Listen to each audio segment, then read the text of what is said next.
Hello and welcome back to Mr. Reviews. Today we're going to be talking about Watcher.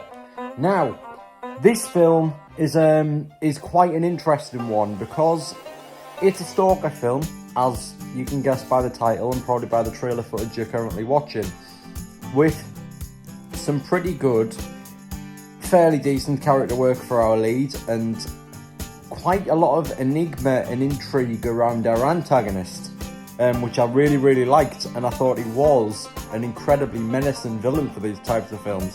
One that actually that does stand out to me. I think I've seen him in other places, the particular actor who plays the villain here. But yeah, it's really well shot. I'd say it's I'd call this film a modern. Well, I can't really call it a modern love letter, since as though last month an entry in the series came out. But it is technically a modern love letter to the classic Halloween formula. Sort of that shallow focus shots where our antagonist is in the background walking around and he's blurred and we can't see him, but we know that he's there. And it's that kind of suspense building classic horror trope, almost Hitchcock style. I really liked it and really appreciated it. I think where the story falters is in its sort of execution of the end of the second, mainly going into the third act. And I'll explain that now if you allow me to go into spoiler territory. So, my problem with the third act is when essentially the man tries to convince her on the train that she's been following him, and to be honest, a quite tense encounter that you don't see in these types of films.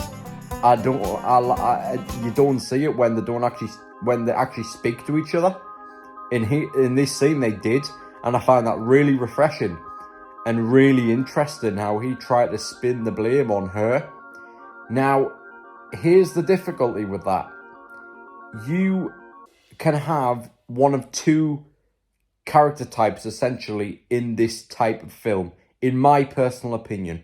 One, because obviously the main archetype of character to play the protagonist in these films is a woman. So you have two character types that I think you can go with this.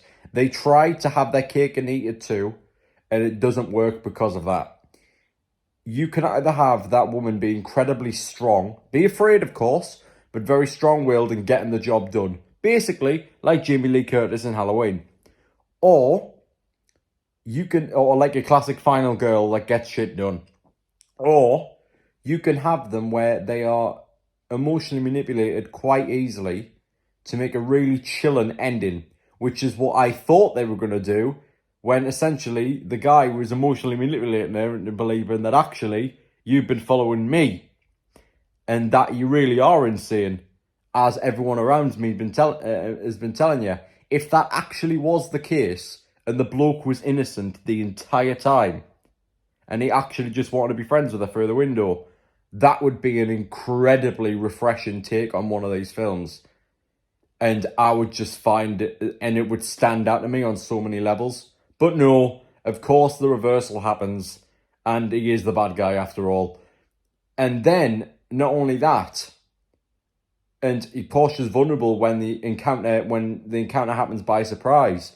But then she sort of, the ending is a defiant sort of F yeah moment where she shoots him. As in, like, that's kind of Jamie Lee Curtis territory.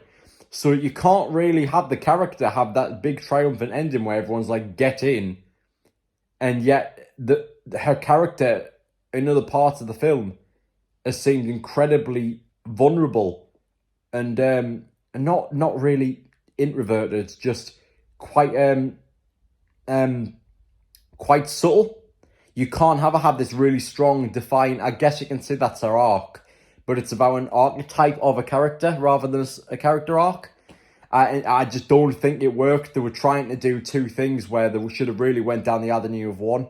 And with this particular film, which I found really refreshing about the villain, I think it would have really worked if they went with that approach of having that sort of I don't know if the term's gaslighting. I hear it so much these days, I don't know what it actually means. But I feel that's what he was doing. I think that's what it's called. So he was gaslighting her into basically thinking that, no, you were following me. And if that was literally the end, if that wasn't gaslighting, and if that was literally the end, and he was just a kind of weird character that was actually completely innocent, that would have really stood out. Instead, it kind of falls into a solid, do not get me wrong, a solid entry, but a kind of a standard stalker movie, which will probably be forgettable because of that. So that's its flaws. But I do commend it for its for what I can merit it on, which is a lot of things I've described. So yeah, that was actually quite in depth for the usual short reviews. But that is my review of Watcher, and I will see you next time on Mr. Reviews. Goodbye.